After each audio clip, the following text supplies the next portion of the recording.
Gudlavalleru engineering కాలేజీలో జరిగిన సంఘటన నిజంగా చాలా దారుణమైన సంఘటన జరిగింది. 300 మంది ఆడపిల్లలు ఉన్న హాస్టల్లో వాష్రూమ్స్లో హిడెన్ కెమెరాస్ పెట్టారు అంటే నిజంగా సభ్య సమాజం తలదించుకునేట్టుగా ఉంది. ఇలాంటి సంఘటన జరగకుండా చర్యలు తీసుకోవాల్సిన బాధ్యత ప్రభుత్వానిది. ఈరోజు తీసుకుంటే ఎంత ఘోరమైన సంఘటన జరిగిందంటే దీనికి ఖచ్చితంగా ప్రభుత్వమే బాధ్యత వహించాలి. కానీ మొన్నటి నుంచి చూస్తుంటే అడుగడుగునా కూడా ప్రభుత్వం తాలూకా నిర్లక్ష్యం కనిపిస్తూ ఉంది. 29వ తేదీ నైట్ నుంచి విద్యార్థులు ఆందోళన స్టార్ట్ చేశారు. చూసుకుంటే ఒక అమ్మాయి వాష్రూమ్లోకి వెళ్ళి అక్కడ షవర్ పనిచేయక దాన్ని విప్పి చూస్తే ఏదో పెట్టి తీసినట్టుగా అనిపించి దాని మీద ఎంక్వైరీ చేసి డౌట్ పడితే ఈ విషయాలన్నీ వాళ్ళకి డౌట్ వచ్చి అనుమానపడి అప్పటి నుంచి ఆందోళన చేస్తే 30వ తేదీ ఉదయం 10 గంటలకే ఎస్పీ గారు ఏమీ విచారణ చేయకుండా ఏకపక్షంగా అక్కడేమీ జరగలేదు అని చెప్పేసి అక్కడ ఒక స్టేట్మెంట్ ఇచ్చేశారు. ఉదయం 10 గంటలకే నిన్న మళ్ళీ ఆందోళన ఈ అమ్మాయిలు బాగా ఆందోళన చేయడంతో ఒక సిఐ అలాగే ఎస్ఐ స్థాయి మహిళా అధికారులతో విచారణ ప్రారంభించారు.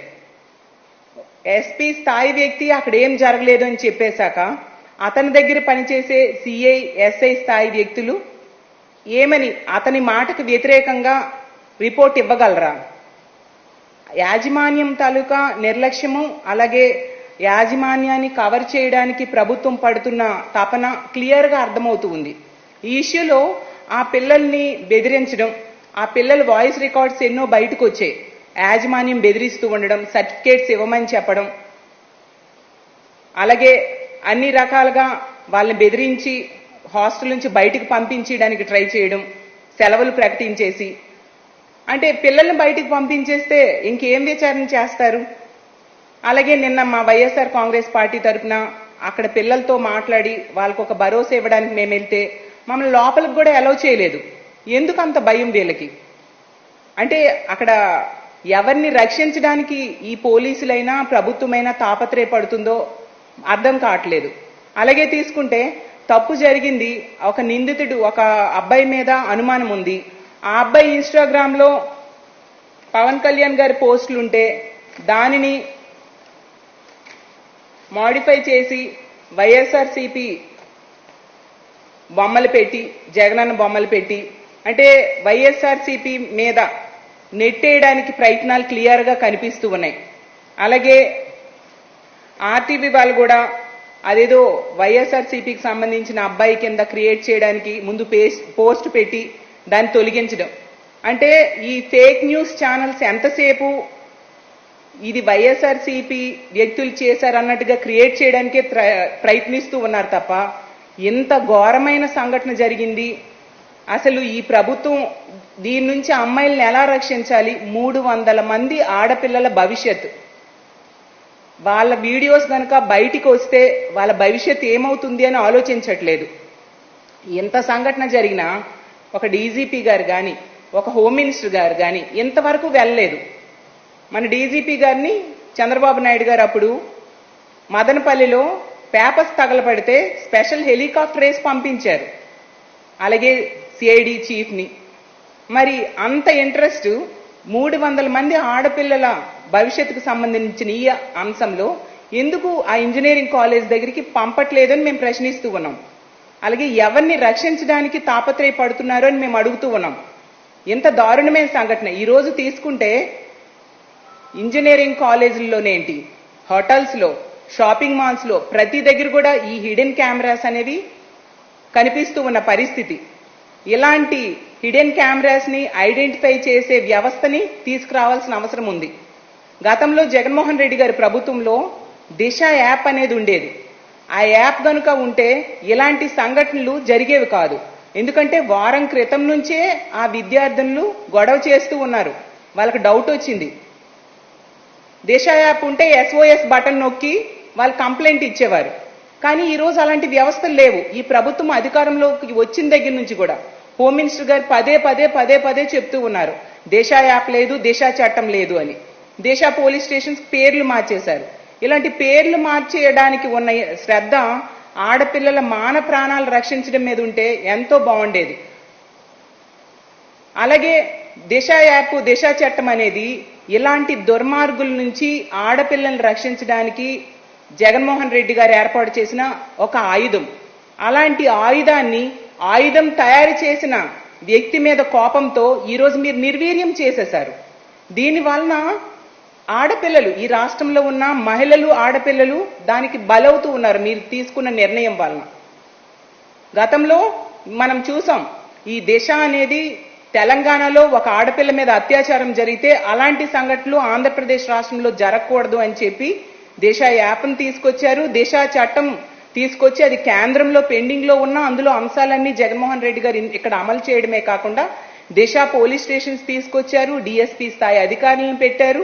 అలాగే సచివాలయాల్లో ఒక మహిళా పోలీసుని ఏర్పాటు చేయడం జరిగింది. వాలంటీర్ వ్యవస్థ, సచివాలయ వ్యవస్థ, ఈ మహిళా పోలీసులు వీళ్ళందరూ ఒక మానిటరింగ్ ఉండేది సమాజం మీద, గ్రామాల మీద, వార్డుల మీద.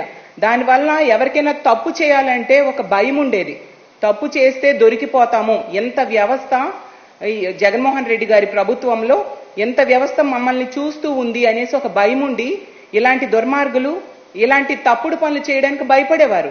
ఈరోజు అలాంటి మానిటరింగ్ వ్యవస్థ లేదు, వాటిని నిర్వీర్యం చేసేశారు. ఈరోజు ఏ వ్యవస్థ, వాలంటీర్ వ్యవస్థ లేదు, అలాగే వార్డు గ్రామ సచివాలయ వ్యవస్థను కూడా నిర్వీర్యం చేయడానికి ప్రయత్నిస్తూ ఉన్నారు. అలాగే దిశ యాప్ లేదు, దిశ చట్టం లేదు. దానివల్ల ఈరోజు ఈ కూటమి ప్రభుత్వం అధికారంలోకి వచ్చిన దగ్గర నుంచి కూడా చూస్తూ ఉన్నాము. రోజుకొక హత్య జరుగుతుంది ఆడపిల్లల మీద, రోజుకొక అత్యాచారం జరుగుతూ ఉంది, దాడులు జరుగుతూ ఉన్నాయి, మహిళలకు రక్షణ లేని పరిస్థితి. హోమ్ మినిస్టర్ గారేమో ఈ కూటమి ప్రభుత్వం అధికారంలోకి వచ్చిన వెంటనే చెప్తారు, కూటమి ప్రభుత్వం అధికారంలోకి వచ్చింది, ఆడపిల్లలందరూ ధైర్యంగా నిద్రపోవచ్చు, ప్రశాంతంగా నిద్రపోవచ్చు అని. చూస్తే ఎక్కడ నిద్రపోతూ ఉన్నారు? హోమ్ మినిస్టర్ గారి సొంత నియోజకవర్గంలో నిద్రపోవట్లేదు, పక్క నియోజకవర్గంలో నిద్రపోవట్లేదు, సొంత జిల్లాలో నిద్రపోవట్లేదు. రాష్ట్రంలో ఏ ఆడపిల్ల కూడా ఈ కూటమి ప్రభుత్వం అధికారంలోకి వచ్చాక ప్రశాంతంగా నిద్రపోని పరిస్థితి. జగనన్న ఆ రోజు మహిళల రక్షణ కోసం బహుముఖ వ్యవస్థ, పటిష్టమైన వ్యవస్థను ఏర్పాటు చేశారు. ఈరోజు ఏది అలాంటి వ్యవస్థ? హోమ్ మినిస్టర్ గారు ఎంతసేపు జగన్మోహన్ రెడ్డి గారిని వాడు వీడు అని సంబోధించడం, మనోడు అంటూ చెప్పడం, ఇలా గత ముఖ్యమంత్రి గారిని చులకన చేయడానికి ఆవిడ టైం వెచ్చిస్తున్నారు తప్ప ఆడపిల్లల రక్షణ కోసం కోసమైనా ఆలోచించిన పరిస్థితి. కూటమి ప్రభుత్వం ఆడపిల్లల రక్షణ కోసం ఎటువంటి చర్యలు తీసుకోకుండా ఇప్పుడు ఇలాంటి సంఘటనలు జరిగినప్పుడు ఆ కేసులు నీరు కాచడం కోసం ప్రయత్నిస్తూ ఉన్న పరిస్థితి. అసలు ఈ గొడ్లవల్లేరు సంఘటనలో తీసుకుంటే ఖచ్చితంగా ఒక ఐజీ, డిఐజీ స్థాయి మహిళా ఐపీఎస్ అధికారులతో విచారణ జరగాలి. అప్పుడే నిజ నిజాలు బయటకు వస్తాయి. ఎస్పీ గారు ఒక స్టేట్మెంట్ ఇచ్చాక అతని కింద వర్క్ చేసే సిఐఎస్ఐ స్థాయి వాళ్ళతో విచారణ జరిగితే ఎస్పీ గారికి వ్యతిరేకంగా వాళ్ళు స్టేట్మెంట్ ఇవ్వగలరా? ఎన్ని ఆడియోస్, ఎన్ని వీడియోస్ బయటకు వస్తున్నాయి. ఆ స్టూడెంట్స్ ని కూడా ఆ సిబ్బందితో దాడి చేయిస్తున్నారు యాజమాన్యం మీద కఠిన చర్యలు తీసుకోవాలి. ఎస్పీ గారు నిన్న ఉదయం ఎటువంటి విచారణ లేకుండా స్టేట్మెంట్ ఇచ్చేశారు. అతను ఏమైనా సాంకేతిక నిపుణుడా? ఇలాంటి సైబర్ క్రైమ్ ని జరగకుండా చూడడానికి, జరిగిందో లేదో తెలుసుకోవడానికి అతనేం టెక్నికల్ పర్సన్ కాదు కదా.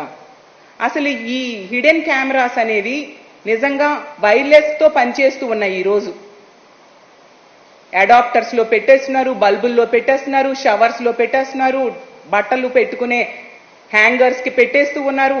ఇన్ని రకాలుగా ఉన్నాయి. ఒక వైఫై కనెక్ట్ చేస్తే ఆ వీడియోలన్నీ సమాజం మొత్తం, ప్రపంచం మొత్తం సర్క్యులేట్ అయిపోయేంత టెక్నాలజీ డెవలప్ అయింది. దాన్ని ఒక గంటలోనే ఎలా ఎస్పీ గారు చెప్పేస్తారు? అసలు విచారణ ఏమైంది? నిన్న మంత్రి గారు వెళ్ళారు, అలాగే ఎమ్మెల్యే గారు వెళ్ళారు. అసలు విచారణ ఏమైంది? ఎందుకు బయటికి పెట్టట్లేదు? ఇప్పటికి కూడా ఏమీ దొరకలేదు, ఏం లేదనే చెప్తూ ఉన్నారు. ఆ విచారణని బహిర్గతం చేయాల్సిన అవసరం లేదా? అలాగే మా వైఎస్ఆర్సీపీ ఉమెన్ వింగ్ అయితేనేమి, మా వైఎస్ఆర్సీపీ నాయకులందరం కూడా వెళ్లడం జరిగింది. మరి మమ్మల్ని ఎందుకు లోపలికి పంపించలేదు? హాస్టల్ క్లోజ్ చేసేసారని అబద్ధాలు ఎందుకు చెప్తున్నారు? గంటకు ఒక మాట, మరి మొన్న రాత్రి ఎమ్మెల్యే గారి పిఏ, అలాగే నిన్నంతా కూడా మంత్రి గారు అనుచరులు వీళ్ళందరూ కూడా హాస్టల్ లోపలికి వెళ్ళారు కదా. అప్పుడు లేనిది వైఎస్ఆర్సీపీ అంటే ప్రతిపక్షంలో ఉన్న ప్రజాప్రతినిధులు వెళ్తే ఎందుకు మీరు ఆపారు అనేది మేము అడుగుతూ ఉన్నాం. అంటే ఏ లొసుగులు అక్కడ లేకపోతే మీరు ఆపుతారు?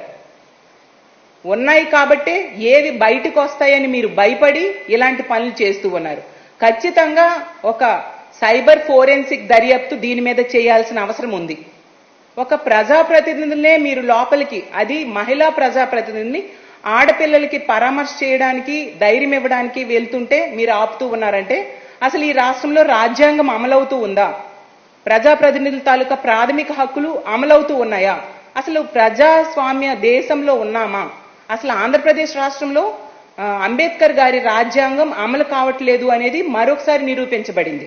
ఎందుకంటే ఎంతసేపు రెడ్ బుక్ రాజ్యాంగమే అమలవుతూ ఉంది.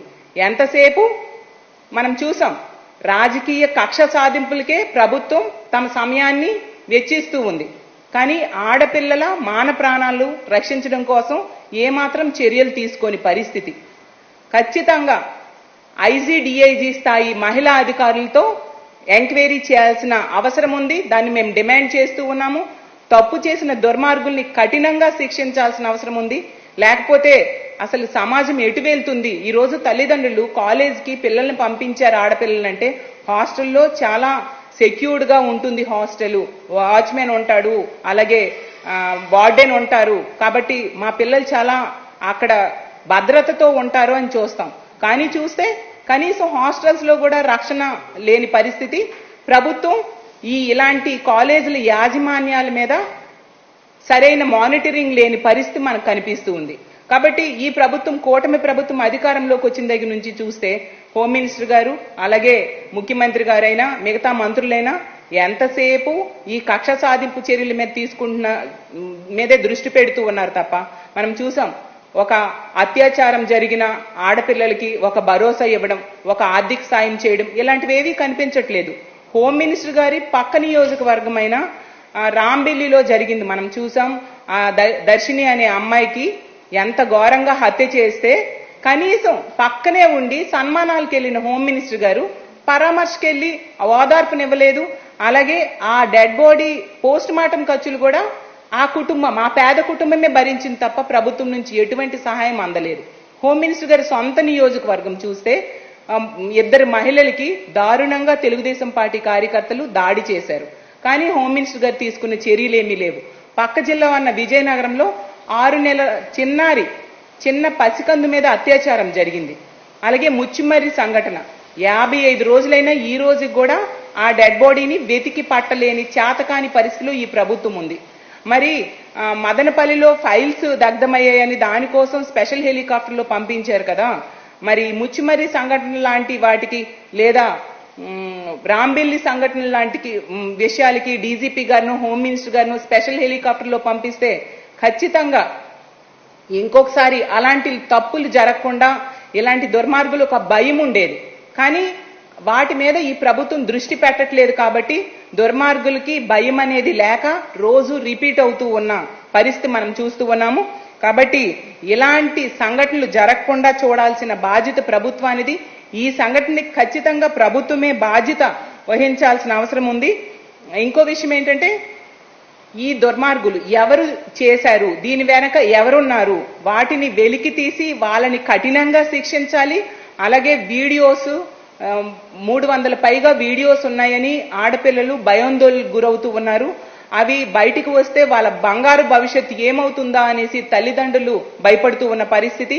కాబట్టి వాటి నుంచి వాళ్ళ భయాలకి సరైన సమాధానం చెప్పాల్సిన బాధ్యత కూడా ప్రభుత్వానిది ఉంది. ఎంతసేపు కూడా ఈ కేసుని క్లోజ్ చేసేయడానికి ఏమీ లేదు అనే ఒక ఫీలింగ్ ని ప్రజల్లో క్రియేట్ చేయడానికే ప్రభుత్వం ప్రయత్నిస్తూ ఉంది తప్ప ఆడపిల్లలకి రక్షణ కల్పించుదాము అనే ఆలోచన ఏ కోసనా కనిపించట్లేదు. ఖచ్చితంగా దుర్మార్గుల మీద కఠిన చర్యలు తీసుకోవాలి. నిందితులు తప్పించుకోకుండా చూడాల్సిన బాధ్యత ప్రభుత్వం మీద ఉంది. లేకపోతే మా వైఎస్ఆర్ కాంగ్రెస్ పార్టీ ఖచ్చితంగా దీని మీద ఎంత ఉద్యమం చేయడానికైనా సిద్ధంగా ఉంటాము. అసలు కనుక్కోవడానికి ఏం జరిగిందో తెలుసుకోవడానికి వెళ్ళిన మమ్మల్ని ఆపడం అంటే ఇందులో ఖచ్చితంగా ఏవో జరుగుతూ ఉన్నాయని అనుమానాలు బలపడుతూ ఉన్నాయి. కాబట్టి ప్రభుత్వం ఎక్కడైనా ఆడపిల్లల మాన ప్రాణాల మీద వాళ్ళని రక్షించడానికి దృష్టి పెట్టాల్సిందిగా, ఈ గొడ్లవల్లేరు సంఘటనలో నిందితుల్ని పట్టుకొని కఠినంగా శిక్షించాల్సిందిగా, దిశ లాంటి యాప్స్ ని మీరు పేరు మార్చుకున్నా పర్వాలేదు అలాంటి యాప్స్ ని పునరుద్ధరించి మహిళలకి రక్షణ కల్పించాల్సిందిగా మేము డిమాండ్ చేస్తూ సెలవు తీసుకుంటున్నాను.